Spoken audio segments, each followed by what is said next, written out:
we present multi-objective graph heuristic search for terrestrial robot design. Our goal is to efficiently search for the Pareto optimal robot designs in a combinatorial grammar space for multiple conflicting objectives. We propose a multi-objective graph heuristic search algorithm, or MOGHS for short. In each episode, our method starts with a design phase where it first randomly samples a preference weight and tries to search for an optimal design under this preference trade-off. Then, the algorithm samples from the grammar, starting from the initial symbol. With each partial design, we use a graph neural network-based universal heuristic function to predict the preference-aligned optimal terminal design, providing the best rule to be taken at each step. Such a prediction guides the algorithm to prioritize more valuable branches in this combinatorial search space. Our algorithm takes an epsilon-greedy strategy to allow the algorithm to gradually transition from exploration to exploitation. After we sample the design, the algorithm evaluates the sample design under a model predictive control to compute the reward-based objective and updates the design buffer. Finally, we use all evaluated designs to further improve the heuristic function and complete the episode. Here are some results. First, we'd like to show a toy example. In this problem, the first objective is the complexity of the design, which is simply inversely proportional to the number of limbs. The second objective is the height of the robot.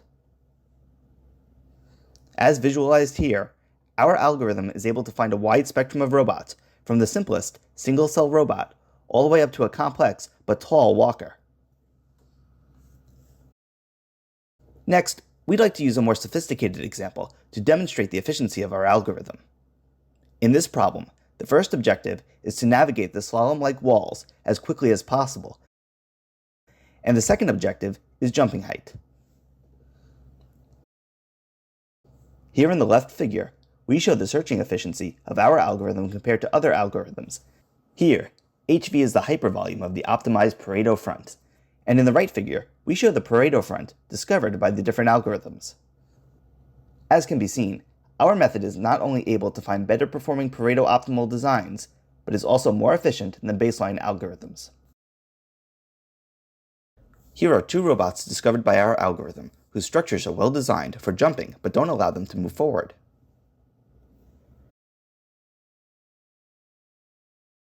Next, we show a robot which has two strong legs that allow it to jump. Meanwhile, the green revolute joint helps it to move forward slowly. Here's the optimal quadruped design for walled terrain tasks. It is suboptimal for jumping tasks due to its heavy body and relatively weak legs. Next, we show another interesting example.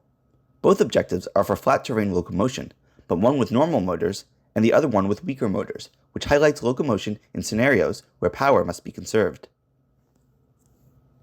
The best robot in the weak motor scenario has shorter legs, since the robot is unable to balance if the legs are too wide, due to the increase in gravitational torque on the torso. However, longer legs lead to faster strides for the normal power state robots.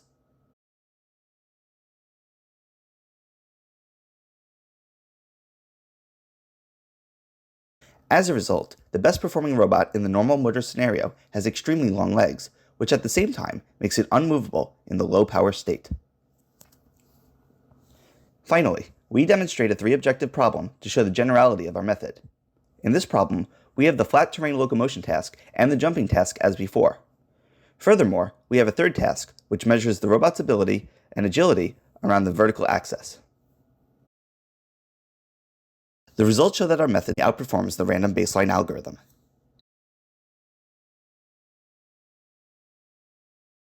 Here is a robot design discovered by a method which is not optimal for any objective, but has equally good performance on each of them.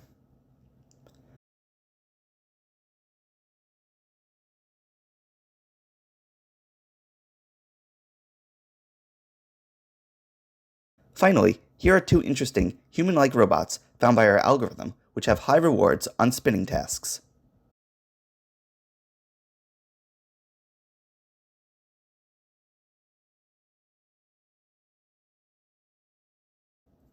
Thanks for watching.